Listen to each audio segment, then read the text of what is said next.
Okay, so Etaf, we're so excited to have you here today. So let me introduce you. Etaf Rum was born and raised in Brooklyn, New York by Palestinian immigrants. She then moved to North Carolina where she earned an undergraduate degrees in English composition and philosophy and a Master of Arts in American and British Literature from North Carolina State University. Go Wolfpack. She lives in Rocky Mount with her family and owns three small businesses, including Books and Beans, which is a coffee shop and independent bookstore, which shares a name with her famous Instagram account. Etaf Rum's debut novel, A Woman Is No Man, is a New York Times bestseller. It was picked by Jenna Bush Hager as her book club's May 2019 read, was a Goodreads Choice Awards finalist for Best Fiction and Best Debut Novel, as well as being recognized by many other well-known book awards for 2019. Etaf's powerful novel gives voice to the voiceless, a perspective we don't usually see in American literature. The story is told through the perspective of three generations of women from a conservative Palestinian American family. The book covers culture, socialization, gender norms, patriarchy, feminism, domestic violence, religion, and many other topics that we cover in Introduction to Sociology, which is why I am so grateful that you agreed to meet with my Introduction to Sociology class today. So, welcome. Thank you. That was so beautiful. Thank you. I Oh, appreciate thanks. it. Um, yeah, I feel like I know a lot about you because I did a lot of reading. But welcome. And so thank you again. And especially with everything going on right now, I know this was supposed to be an on-campus event, and we were so excited to have you. And thank you for agreeing to do this virtual setup. But firstly, before we begin, how are you and your family doing right now? Are y'all okay? And We're good. Yeah, I spend the morning homeschooling the kids and trying to do three different grade level work with them screaming at each other. So it's been fun. I mean, we're good. We're healthy, and we're just praying for families out there that don't that need more support. Just trying to remain aware of our privilege. I'm always just thinking about that. But I hope you guys are doing okay. I'm so grateful to be here. I'm honored that and humbled that you thought of A Woman Is No Man as something that can add value to your class. That means a lot to me. So thank you. thank you. So I do you have a copy of the book with you? I meant to ask you before we started. Uh, Uh, no, I can ask my partner to run out and get it from the bookstore, which is like a minute up the road, but I don't have it right this okay. moment. Well, it's okay. I did want to start with the beginning, the very beginning of your novel. It starts with like an unnamed, untitled section, right? And we don't know until the end that who it is. But she goes on to say she was born without a voice, right? And she was taught to be silenced, to silence would save her and keep her safe, right? And opening with that, like I remember when I first read this section. I mean, it's the very first part of your story. And I was like, I have to reread that. This is powerful. Like you really like giving voice to the voiceless, as I said at the beginning, it's such an important thing to do. So why was it so important for you to tell this story? And were you scared telling the story since it is a story that we don't typically hear? Um, well, I'll answer your first question. I thought it was really important to tell it because my whole life I came from a community and a culture where women were undervalued. And they were undervalued by both men and women in the society. So it was a sort of like perpetuating cycle of silence and shame. And I wanted to tell the story from a person's perspective that lived through it. There's a lot of books and movies out there and media that stereotypes Arabs or talks about Arab women being oppressed, but it's not as personal or as um, authentic as I really wanted. I really wanted to tell the story of these women and give them voice by showing them as both victims and oppressors in a sense in this cycle. And I was really scared. I was terrified. Every day that I wrote this novel, I felt like I was betraying my culture. I felt like I was gonna eventually someone was gonna like seek revenge or hurt me or outcast me or condemn me. Like there's so many different, or maybe I'm exaggerating, you know, maybe it wasn't really that bad. Maybe, you know, like there's so many like voices of shame when you're doing something that's difficult and that goes against what you've been taught your entire life. So yeah, I was terrified. I'm still kind of somewhat still terrified, but I think I'm different than the girl that wrote it now that I've finished. Okay, thank you for sharing that. And I loved how you said the women are the victims and the perpetrators of this system, right? And that was one of my questions further down. Because talking about your characters, one thing I really liked about it is they were so nuanced. They're multidimensional. Like it would be so easy to just hate Adam and hate Farida, right? And but gosh, you give them a backstory and you're like, now I know why Farida is acting the way she is, right? But let me try to find where. Okay, so we get a glimpse of her story in Palestine, being living in the refugee camps, and so why was that so important to you to show that Farida was perpetuating the cycle of abuse, and it wasn't just like men doing, like it wasn't all men's fault? Because I think something that I'm drawn to in literature is understanding everyone's truth and not just telling one side of the story, but trying to tell all sides of the story. And something that I wanted to do with A Woman Is No Man is I purposefully chose to tell stories of three women. You know, I could have just told Ezra's story and wrote it from her perspective and given us her view of Farida as opposed to Farida's view of herself or Farida's background. I wanted to show how this isn't just a story about an Arab American girl growing up in Brooklyn. It's not about an Arab immigrant marrying and coming to Brooklyn. It's also about this older generation, the refugees that came as immigrants to Palestine, escaping war, escaping violence, escaping poverty, and how that's a trauma essentially, and how that trauma essentially shapes the rest of their community, the rest of their family, and what they pass down to their children. So to me, it wasn't just a simply like a black and white story. It had so much history and so much that we can learn psychologically. And in order to do that, you have to go back to the beginning and understand it, understand the roots of this trauma and how it trickles down. Thank you. And going to I did have a question about Adam. One of my favorite scenes is the very first scene with Adam and Israel when they first meet. You know, they have the first conversation, like they're Yeah. oh, so uncomfortable. But so we have this conversation, and she's so shocked because she's like, "Wait, so you wanted to be a priest, you know, a mom?" And he was like, "Yeah." And she's like, "Okay, so you do that?" And he's like, "No, I don't do that. I'm working with my family, you know." And she's like, "Wait." She's so surprised. And he's like, "Why are you so surprised?" And she's like, "Well," she said something about like, "I just always thought," and she takes a while to get this out, right? Because she's not as comfortable speaking openly. And she says, "I just assumed you'd be free." And he gave her a curious expression. She says, "You know, because you're a man." And he doesn't say anything for a while. He's kind of silent for a while. And then he says, "I am free." And it makes me think of patriarchy in general. And like a lot of times we focus on the effects on women, but what do you think are the effects on men in a patriarchal system? And like, why did you show that in your novel?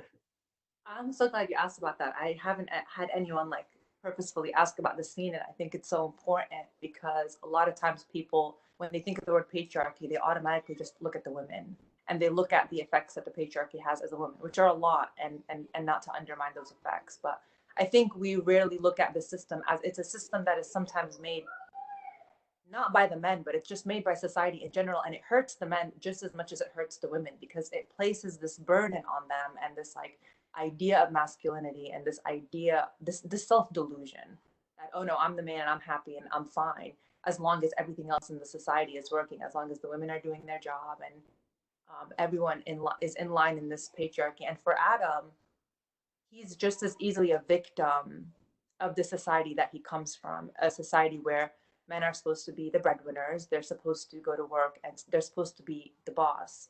Um, but there's also sacrifices to that, and you see that in Adam's life, what he has to make in order to believe that he's like succeeded and achieved the American dream. But like, has he really done that? Yes. Gosh, all that pressure. That's something we talk about a lot in my class about gender socialization. Like, yeah, men, you should be upset with patriarchy too. So I'm so glad that you had that in here, and it really brought a lot to the story. Um, so going on about culture, just kind of like a more lighthearted question. Part of Pitt Community College's strategic plan says we're here to provide access to dynamic learning opportunities designed to foster a global engagement, which again is a reason I picked your book. I was like, this is awesome. It like goes into like everything we've been trying to expose our students to. And I feel like a lot of our students don't have much exposure to Arab culture in general. And something you did really well is you made it clear that there is a difference between Arab culture and Islam.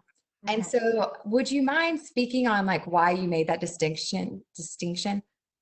Yeah, I thought it was such an important distinction for me, and I get this at so many readings, is the first assumption that people make is that, Arab women are oppressed, and then they'll automatically assume that it's because of Islam.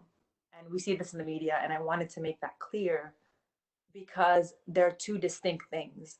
Um, Islam is a beautiful, peaceful religion. One of our first feminists. One of the first religions to promote feminism. So the culture is a completely different, backwards, more conservative than the religion is. And even in our own society, people tend to confuse the two. They'll say, "Oh no, don't do that because like that's sinful," when really it's not even in the text.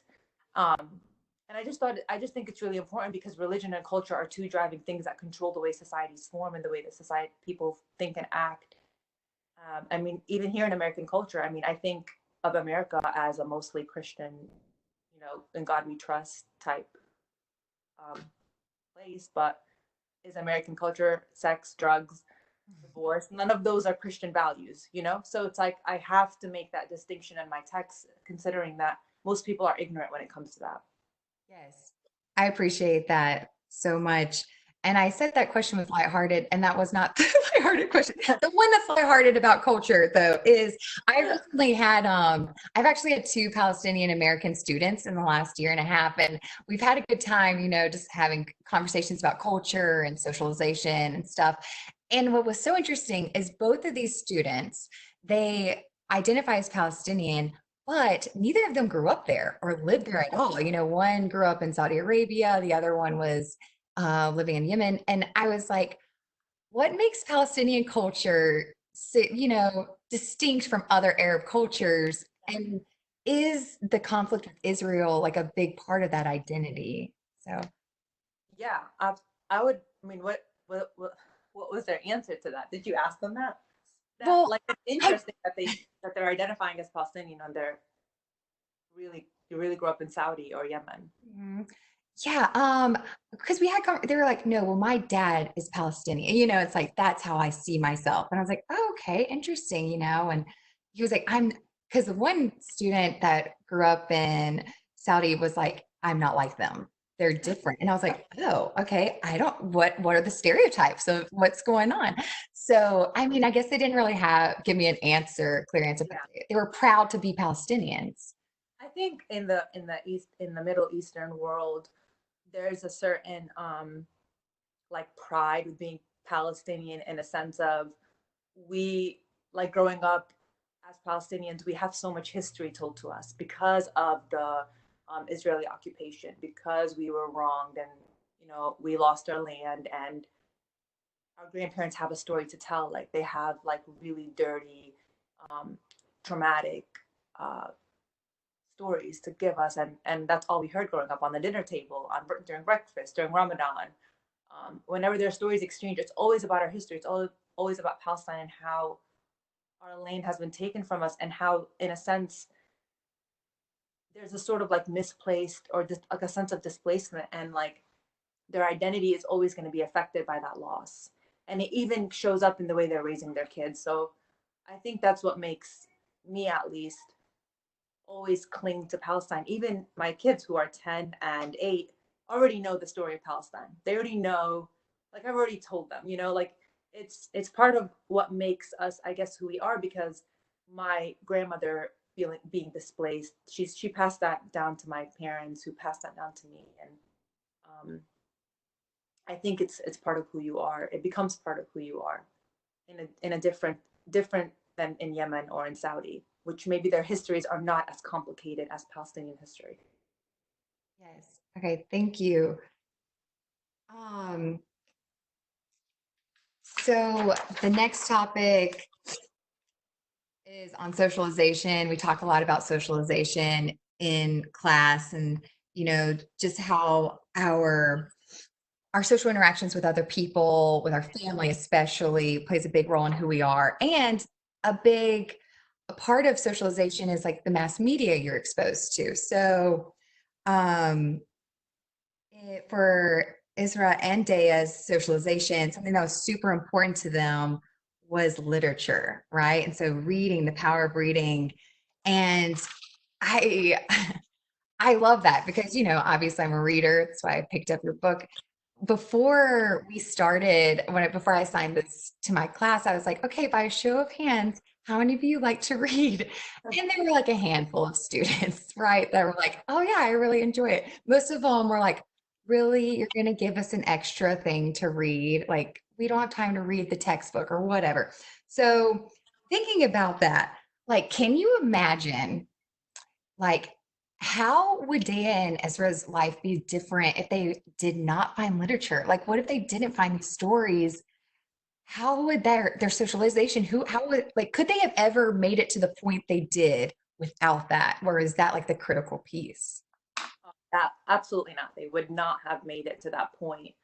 Um, and it could have been, I mean, it was books for them, but it could have been um, the internet. It could have been social media. Like people are socialized through a lot of in Mhm. positive and negative ways, but for them, the books gave them the perspective of other worlds, of other societies, other communities, and it allowed them to reflect on themselves. So every time they read a book, they would reflect on their own life and think, well, why aren't things this way here?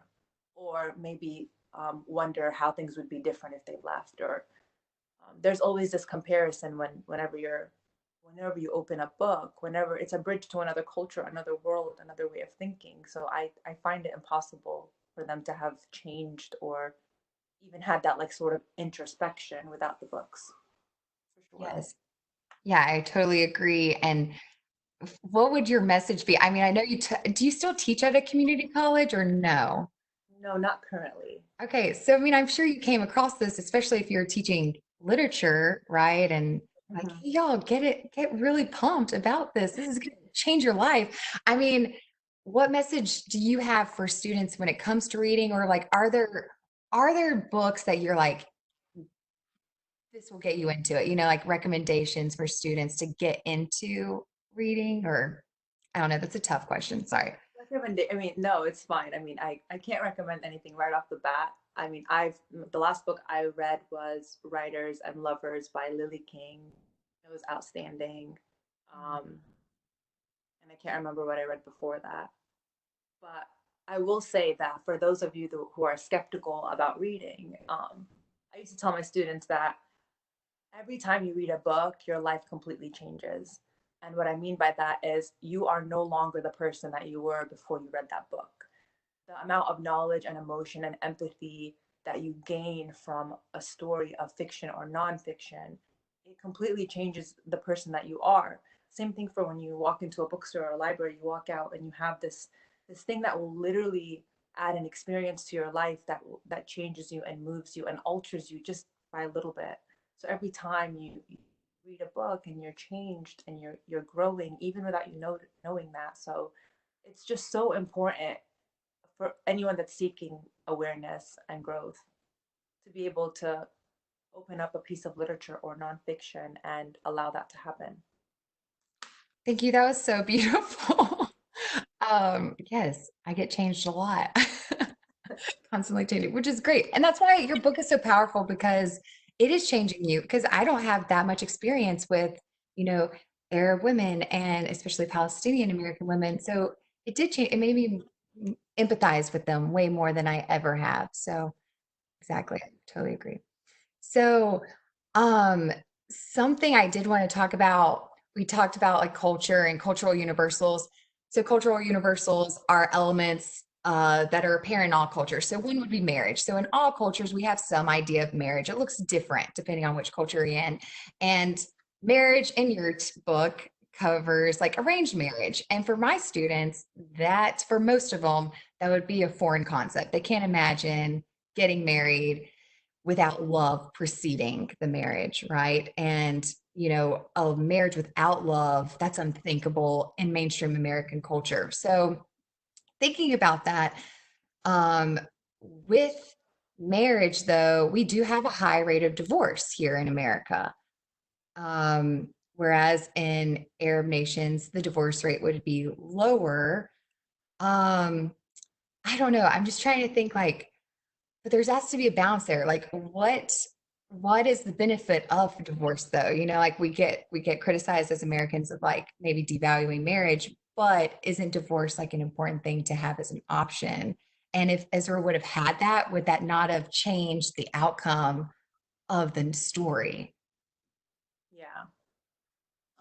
Wait, so what's the question? Right. I'm just rambling now. No, Um, no, I think understand. like, is there a balance there? Okay, because arranged marriage isn't bad in and of itself, right? And love marriage isn't necessarily, divorce isn't bad all the time, right? So like, how can you merge the two? Let me think. No, and that's actually I understand what you're saying because I guess as someone that's like I have one foot in American culture and one foot in Arab culture, right? Like I'm completely displaced in that sense. And so I got divorced and it was like I completely got disowned for it because you don't do that in Arab culture. But in American culture, it's fine. Like you can get divorced like 5 times in a lifetime, and it's just like whatever. And it's nice to be able. What makes American culture different than Arab culture is that in American culture, we kind of pride ourselves on having this ability to choose for ourselves, whether it's you want to stay or you want to leave or you want to fall in love or not. And I guess the difference for Arab culture is that women don't have that right to really choose. And if they do end up choosing, they suffer major consequences. So it's still very taboo. And I guess I don't know what the middle ground would be because yeah, falling in love is probably you're probably gonna end up divorced. So like maybe I should have just stayed in my arranged marriage. I don't know. You know what I'm saying? Like those Yeah, those are like I understand what you're saying. Like um it's I don't know what the middle ground would be because they both are not that great. Like the way that we set up society, either we take away choices completely from these women. So obviously that's not good. Even getting into an arranged marriage, like they're not getting divorced because they can't, not because their marriage is good. It's just because they don't have the opportunities to. Whereas in American cultures, the woman is probably more independent, and that's probably why the divorce is happening, or else she wouldn't seek the divorce because I don't know. So maybe to find a way, I don't know. You're asking the wrong person. I know. Sorry. Yeah, I mean, it was just something I've been thinking about. And like with arranged marriage, I had this understanding, I guess a stereotype that like, oh, your parents are deciding who you're marrying and you don't have a choice. But they had some input, right? And so I Yeah. guess there's a spectrum there too. Like, I mean, if your parents are like, hey, it's still an arrangement, we are agreeing with that family, but you get to Yeah. choose the person. Yeah. Exactly. I mean, yeah, I guess it's interesting to think of like, because it's so different than what I was raised growing up to believe or, think about with marriage. Like, could I meet someone, marry them, and then fall in love with them? And it happens a lot, it happens, but it's just so interesting, an interesting concept, different. So, anyway, thank you for answering my complicated thought, even that great of a question. Sorry. Um, so, as you probably guessed by my introduction, I actually went to NC State too. So, Oh. go back again.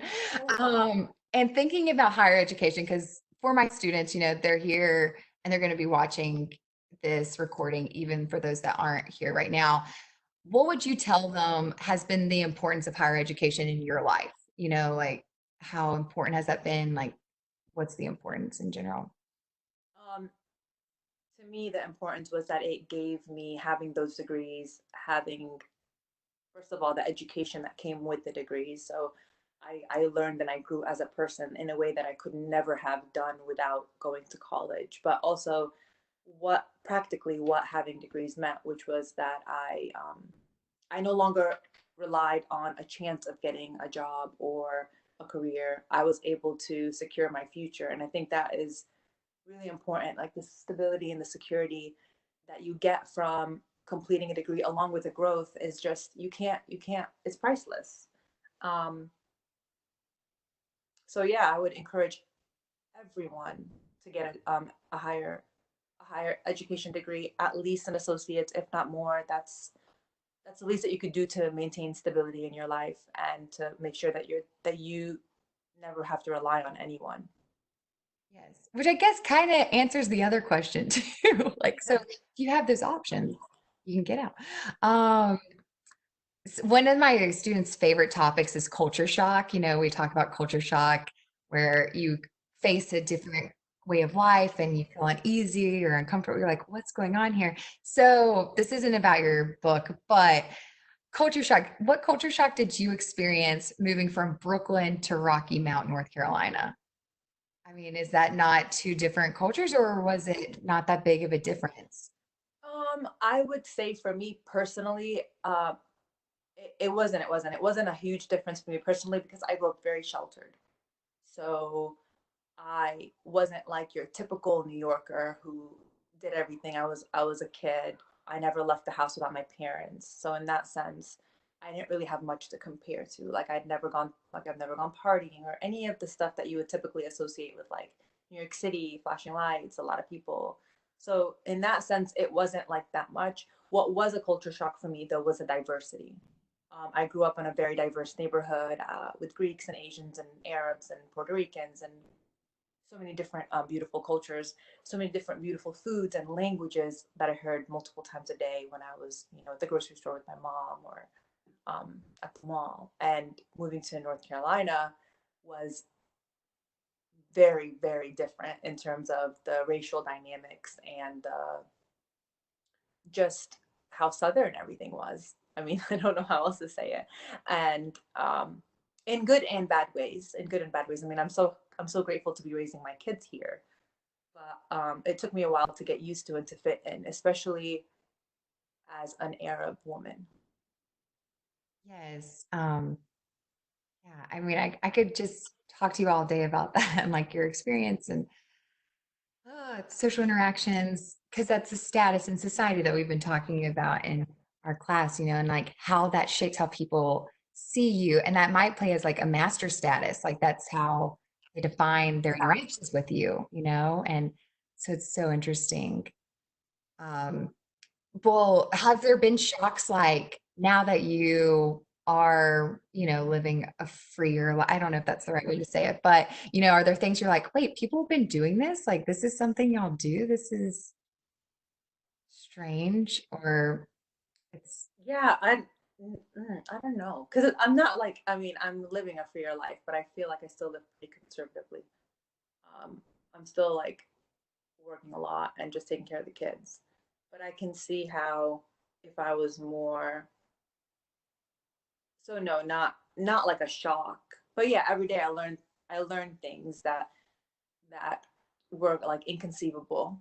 Like it was inconceivable to me that I would ever be a best-selling author that owns three businesses and is divorced and is with a white guy.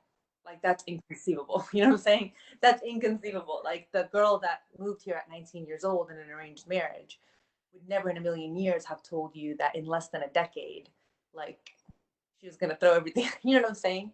Um, so things like that are inconceivable. About like the culture, I don't know. It's not inconceivable because even though I haven't lived it, like I've read about it. So it's like I have a preconceived notion of like what life here looks like, even if I haven't lived it myself. okay. Yes. Um, And then one of my last questions, I guess this is mine, but I read that you're working on a new novel and is it going to take place in North Carolina? And a community college, do a community college setting. I mean, what better place? I mean, there's none. I am working on something. I'm not sure. I'm actually in the process of wondering if I should trash it. Honestly, I'm not, it's not, I don't know. My agent hasn't read it yet, so it's completed. I just haven't. No one's read it because Okay, I'm like, wait. this is You have trash. something completed and you're willing to trash it. Is it not like a child? Can you just do that to I'm like, this is garbage. I don't want to do this anymore. um, That's okay. not sure yet. So I'm not sure if this is gonna actually make it. I don't know. I Okay. don't know. If you need anybody to read it, we will volunteer. Thank you so much. Great. We're great editors. Okay. Well, awesome. Anna, are there any questions from students or any questions that you have? I don't see any from students, but yeah, I had one. I wanted to know if you feel still now or even in your past, like you've had a lot of competing identities, and if so, like how did you cope with that? Yeah, that is such a good question. That is a great question. Thank you. Yeah, I think yes, I have had a lot of competing identities, and I think every stage of my life, whichever identity won is the identity that helped me get past that moment. So like I'm a lot like Dea in that when I was younger, I wanted to go to college. I wanted to be a lawyer. I wanted to be a lawyer. I wanted I never wanted to get married. I I just wanted to be completely independent. I had such a sour view of what marriage looks like because of what I saw growing up. I just thought like this is bullshit. Like I don't oh like I don't I'm sorry. I didn't want that. So that was one of my identities. The other of my identity that was constantly competing is this constant like need to be loved and to find approval within my community because of the way that I was, we were shamed. Like girls are worthless and inadequate. And my mom, I'm the oldest of 9 kids. My mom kept having girls. So like I was the first girl and a bunch of girls came after. So the competing identities were number one, I didn't want to be part of this culture, but then I also wanted to please this culture. And so I find myself going through a lot of the same like back and forth in my life even now, where one part of me, like my I guess my authentic self, wants to be strong and independent and not rely on anyone. And then the other part of me wants approval. And I think all of us, no matter who we are, there's always a sense of like whether it's like psychological or cultural. Like for me, it's like I wanted to be an American and I wanted to be Arab. So like the two displacements were I was Arab American and I had to find like a nice balance. But even if you're not, if you don't come from a background where you have two opposing ways of life, there's always this. I think there is at least.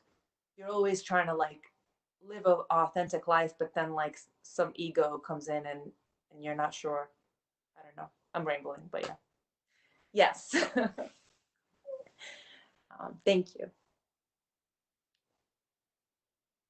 See, and then there's another question. How much do you identify with women who are from cultures in which historical trauma and cultural displacement is also a part of their ethnic and religious history? I identify with those women so much. That's the reason why I wrote "Woman Is No Man" is for women like those women who are so deeply involved in the history of trauma that they're coming from, that they consciously or unconsciously pass it on, and how to heal from that, how to free yourself from that. And so, and by first doing that, you have to just recognize that it's there. Like a lot of us um, are part of communities in which there's a lot of toxicity being passed on from generation, and the first step is to recognize that it's there and own up to it and try to change it. Thank you so much. Thank you for your time and for being so open and willing to answer all of our many questions. Of course. And so, yeah, thank you. And I'm going to stop the recording right now and then we can